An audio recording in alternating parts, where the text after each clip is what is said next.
Olá, graça e paz, aqui é a pastora Doralice com mais uma vivência diária, ok? Então hoje nós vamos falar sobre um assunto muito interessante, sobre o céu. Você já conversou sobre o céu com sua família, com seus amigos? Você já percebeu que muito se fala do céu, mas que não se tem uma ideia de realmente o que significa ir morar no céu e que nem todos nós estamos preparados para vivermos no céu no momento presente. Quando se faz uma pergunta, é isso que se vê. Por exemplo, você quer ir para o céu? Claro, vai dizer, sim, eu quero, lógico. Se você perguntar para um casal que acabou de chegar da igreja, dizer, você quer ir para o céu? Ele vai dizer, esse casal vai responder, lógico que queremos ir para o céu. Lógico, estamos esperando Jesus. Mas se você perguntar, você gostaria de ir hoje para o céu? Talvez pouquíssimos iam dizer que sim. Então nós falamos do céu, mas como algo abstrato. E Deus quer que nós falamos do céu com uma ação de pertencimento. É isso mesmo. Interessante que, olhando um livro de Anna Fani, né? Era uma escritora paulista, de origem italiana, mas que nasceu em São Paulo, em Barra Funda, em 1950. Ela escreveu o livro A Cidade. E nesse livro A Cidade, ela faz algo muito interessante para nós. Ela afirma que a cidade dos mortos antecede a cidade dos vivos. O que Anna Fani está dizendo com isso? Que as pessoas eram nômades. Por isso que as cidades do morto antecede a dos vivos. As pessoas viviam nômades, as pessoas, os homens, viviam nômades. Eles chegavam no lugar, eles plantavam. Primeiro eles só colhiam, viviam da colheita das frutas, depois passaram a viver da colheita das frutas, da pesca, da caça.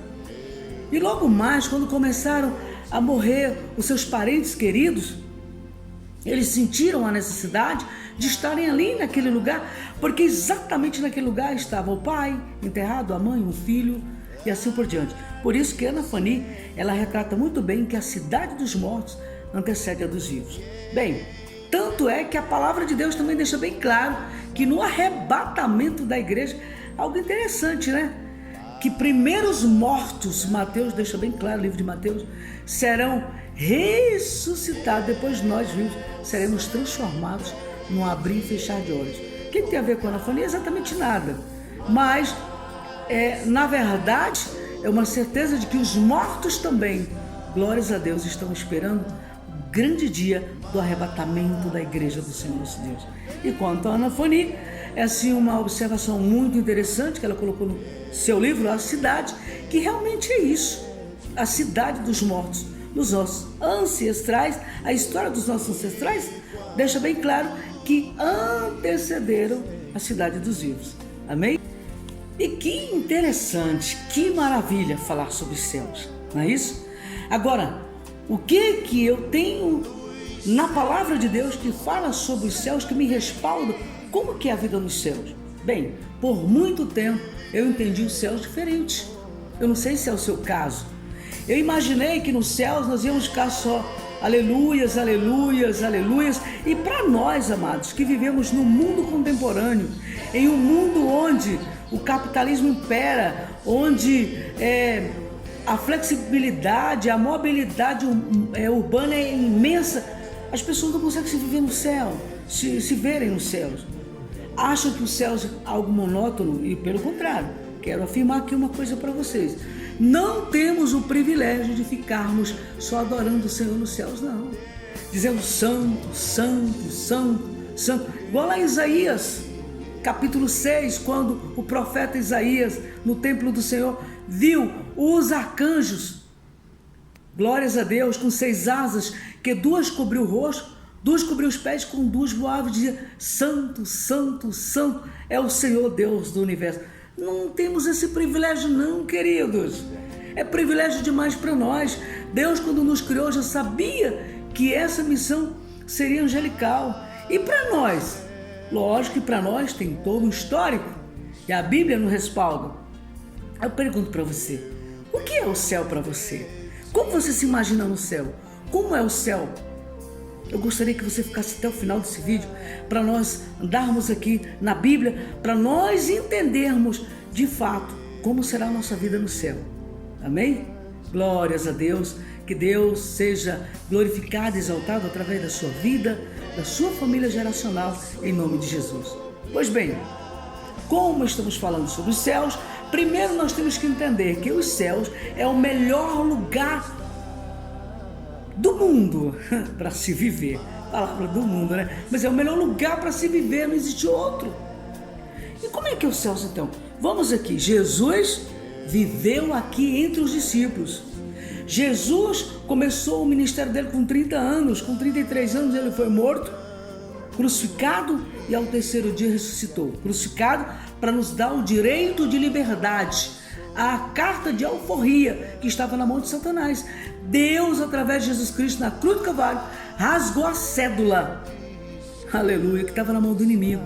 E hoje o véu rasgado, nós temos direitos, aleluia, como filhos amados, de orarmos a Deus pela infinita graça do Senhor, pela multiforme graça do Senhor, e Deus, pela sua infinita graça e misericórdia, que é a causa de não sermos consumidos, Deus nos ouvir e nos abençoar. Somos propriedade exclusiva do Senhor nosso Deus, que Ele comprou com preço de sangue. Glórias a Deus. Então, como nós vamos imaginar o céu? Vamos olhar quando Jesus esteve aqui com os discípulos. Jesus morreu, ressuscitou ao terceiro dia e vive para sempre. Agora, tem respaldo bíblico, tem passagens bíblicas que falam que Jesus, mesmo depois de morto, Ele ficou entre nós. Amém? Para nós termos dimensão de como será a nossa vida no céu. A Bíblia fala de profetas, de homens de Deus que foram arrebatados, foram trasladados aos céus, como por exemplo Elias na carruagem de fogo, Enoque. E vamos adentrar a palavra de Deus. Veja bem, em João capítulo 21, a Bíblia diz que os discípulos estavam pescando a noite toda e nada tinham pegado. Ouviu uma voz: pescaste alguma coisa? Nada peguei. Então lançai a vossa rede ao lado direito do mar. A Bíblia diz que aqueles homens, quem eram eles? Tiago, João, Simão Pedro, Natanael, estavam ali. E o que acontece? Puxaram a rede com 153 grandes peixes. Quem deu aquela ordem? Jesus. Você vai ver no capítulo 21 de João, que lá vai deixar bem claro que quando eles chegam à praia, eles vê brasa e vê ali, Jesus está ali ressuscitado, queridos. É incrível, mas Jesus está ali ressuscitado. E Jesus diz assim, traga do que vocês pescaram aí para nós assarmos. Onde está escrito? Versículo 5, do capítulo 21 de João. Tendes que comer? Né? Ele falou isso lá antes de mandar lançar a rede. E no versículo 10 ele diz, trazei dos peixes para assar. Ora, lá no versículo 15 diz o seguinte, e depois de terem jantado, veja bem, e depois de terem jantado, o que o Senhor está dizendo conosco aqui, dizendo para nós aqui? Mostrando que a vida após a morte é bênção de Deus, que nós não temos que ter medo da morte, mas que temos que fazer dela o nosso passaporte. É isso, tá? Então, olha só, Jesus apareceu outra vez. Jesus aparece outra vez. Onde? Com Tomé. Jesus apareceu lá com Tomé. Essa vez da pescaria foi a terceira vez que Jesus havia aparecido, depois de ressuscitado. E com Tomé e João, essa vez da pescaria foi a terceira vez que Jesus havia aparecido, depois de ressuscitado. E com Tomé em João 20, 27, ele chega lá e diz, Tomé, porque tu não viste e creste? Bem-aventurado aqueles que não viram e creram. Vem cá, Tomé. O próprio Jesus estende a mão, mostra ali o lugar do prego, do crucifixo, da crucificação, aliás, e diz, toca aqui, Tomé, toca com o teu dedo aonde houve a perfuração na crucificação. Queridos, você é um privilegiado, querida, você é uma privilegiada, porque o Senhor diz, porque tu viste e creste, bem-aventurado aqueles que não viram e creram. Bem-aventurados somos nós que não vimos a Deus através de Jesus e cremos, glória a Deus. Então veja bem, você percebe aí, lá em Atos 1, 8, 9 e 10, ele vai mais uma vez aparecer Está entendendo? Aparecer, e os varões estão lá, todos olhando para Jesus, que é assunto ao céu. Aí dois varões, um dos varões que são anjos ali, um dos anjos diz: varões galileus, por que estáis olhando para a altura? Este Jesus que foi dentre vós, assunto ao céu, assim como viste subir, a vez de descer. Está falando aqui do Armagedon, quando o próprio Jesus vier, depois do arrebatamento da igreja, quando Jesus vier, dando a vitória triunfal para o povo de Israel. É interessante isso. Nós temos que entender que aquele que há de vir virá, segundo a palavra de Deus, e não tardará. Diz em Apocalipse: eis que venho sem demora, guarda o que tens para que ninguém tome a tua coroa. Amados, amadas, não abra mão da sua bênção, amém? Não abra mão. Não abra mão da sua bênção. Não abra mão. João 14, 1 e 3 diz: não se turbe o vosso coração. Credes em Deus, credes também em mim. Na casa do meu pai há muitas moradas. Se não fosse assim, eu vos teria dito, pois eu vou para o Pai preparar-vos lugar. E quando eu for preparar-vos lugar, eu virei para buscar vocês para mim mesmo, para que onde eu estiver, estejais vós também. Amém, queridos? A Bíblia diz isso. Que promessa gloriosa, em João 14, 1, 2, 3. Não devemos turbar o nosso coração, mas crer em Deus. Aleluia. Sabe o que a Bíblia diz? Ele deixa bem claro várias vezes na palavra, Ele Deus.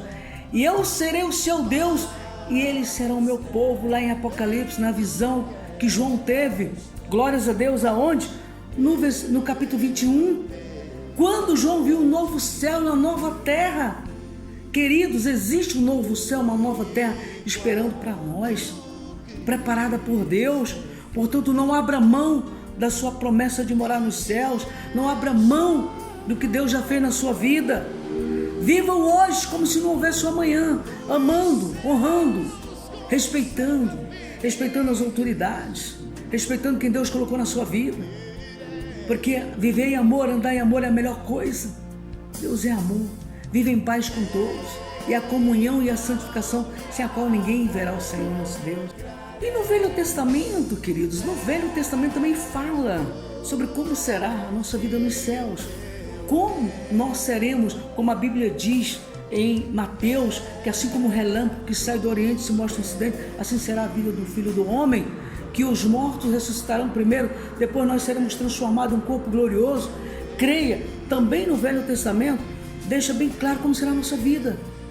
Ora, em Gênesis capítulo 18, versículo 1 a 29, fala que Abraão estava em pleno sol quente debaixo de uma árvore. E o que acontece? De repente Abraão foi visitado por 3 anjos, e um deles, o próprio Deus. Naquele tempo, costume que tinha, não era de tomar banho. O Brasil, por muito tempo, ficou tomando banho mais pouco. Sabe por quê? Graças a Deus que a nossa origem indígena e índios tomavam muito banho, mas mesmo assim, nós, mulatos, mamelucos, tomava banho mais pouco.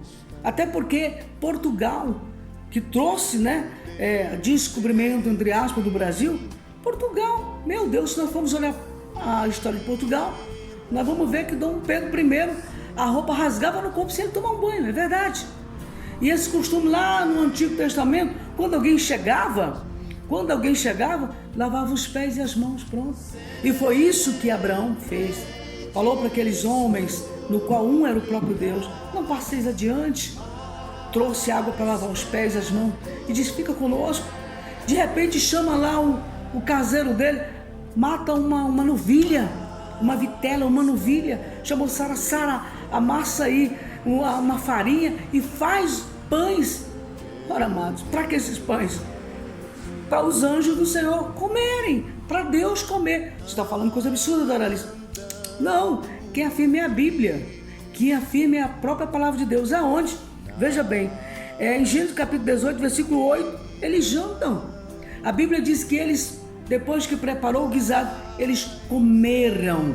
A Bíblia diz: e eles comeram. Vá na Bíblia, observe, leia, que você vai confirmar o que eu estou falando agora. E no versículo 9 de Gênesis 18, o que acontece? Deus, depois dessa ação do comerem, foi lá onde Sara, e disse: tu terás um filho, Abraão, te visitarei daqui a um ano, tu terás um filho. E Deus ali faz uma promessa a Abraão.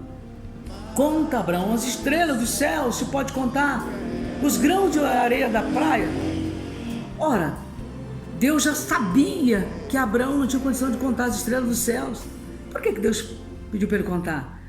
Porque Deus gosta de interagir com o homem, que é a imagem e semelhança dele. Deus já sabia que ele não podia contar, mas era uma forma de Abraão olhar para cima, porque quando se olha para cima, a primeira coisa que vem é saber que nós temos um Deus todo-poderoso. Até os problemas psicológicos que existem na vida do ser humano, os psiquiatras dizem, os psicólogos dizem: olha para cima, olha para o céu, que melhora.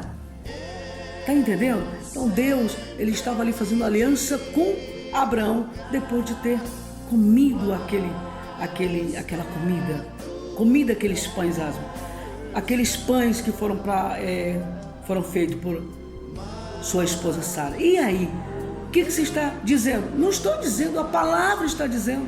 Então nós vamos comer, nós vamos beber, nós vamos viver no céu. É privilégio nosso estar santo, santo, santo. Não temos esse privilégio dos arcanjos, dos anjos, dos querubins, dos serafins. E nós? A Bíblia diz bem claro, lá em Apocalipse, a partir do 21, como eu citei aqui, a Bíblia diz que lá vai ter um reinado, lá vai ter um país, uma nação, onde Deus é o presidente geral, Deus é o todo-poderoso, Deus é o rei, e ele vai governar, e eu serei o seu Deus, e eles serão o meu povo. Portanto, os céus é o melhor lugar para se viver. Cada dia peça para Deus me tornar apaixonada por Ele, Deus, e pelos céus. Amém? Aqui tudo é passagem. A Bíblia diz que se o homem viver 70 anos, depois dos 70 é só fadiga e canseira. É a Bíblia que diz. Porque a nossa morada verdadeira é nos céus com Deus. Lá eternamente, lá não vai ter choro, lá não vai ter dor, lá não vai ter velório, lá não vai ter tristeza, mas lá vai ter alegria. Glórias a Deus. Ah, mas o céu pode ser monótono, porque lá não vai ter casamento. Queridos, nossa matéria é formada de corpo, alma e espírito. O que impera para Deus é o espírito. E nós vamos ter corpo lá renovado, transformado pelo poder de Deus. Agora a alma que traz os desejos, os anseios, a alma que traz as paixões, ela não terá poder, porque é através dela que vem o pecado. Então lá no céu você vai ver os seus entes queridos, sim.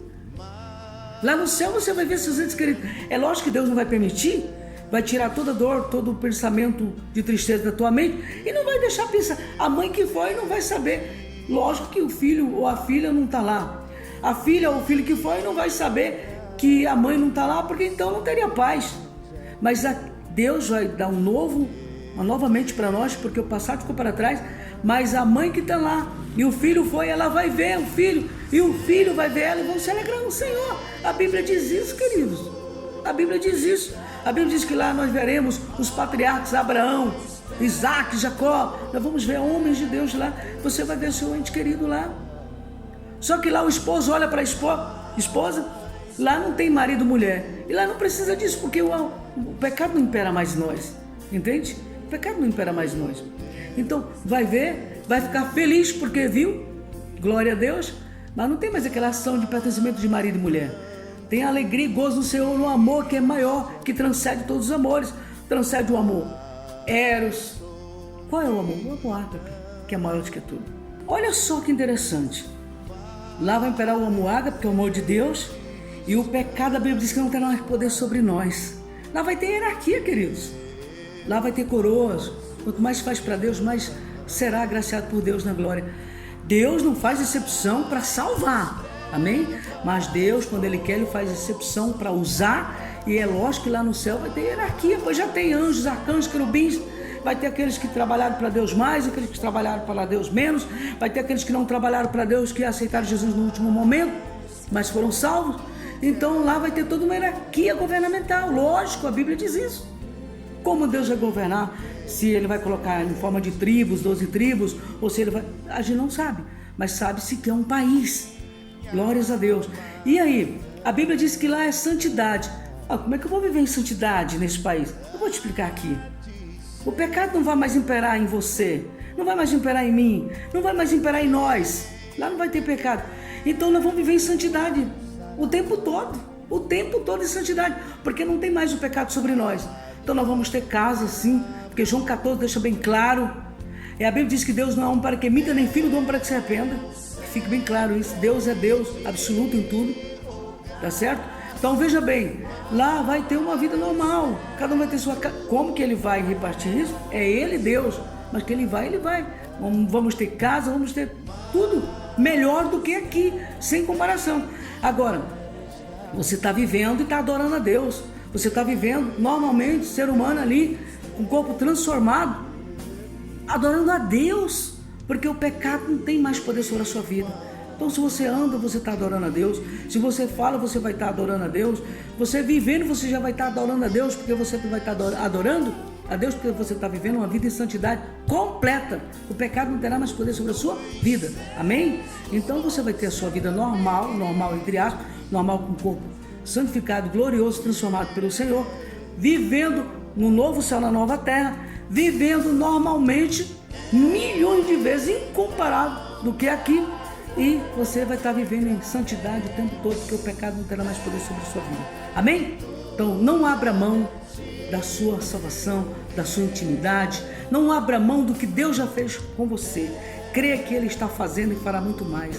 Acredite que Deus é com você. A Bíblia diz, Davi já dizia, o Senhor dos exércitos está conosco, o Deus de Jacó é o nosso refúgio. Continue firme e forte, Deus é contigo, amém? Que Deus te abençoe, que Deus abençoe a tua família geracional, em nome de Jesus. Fica na paz, fica com Deus.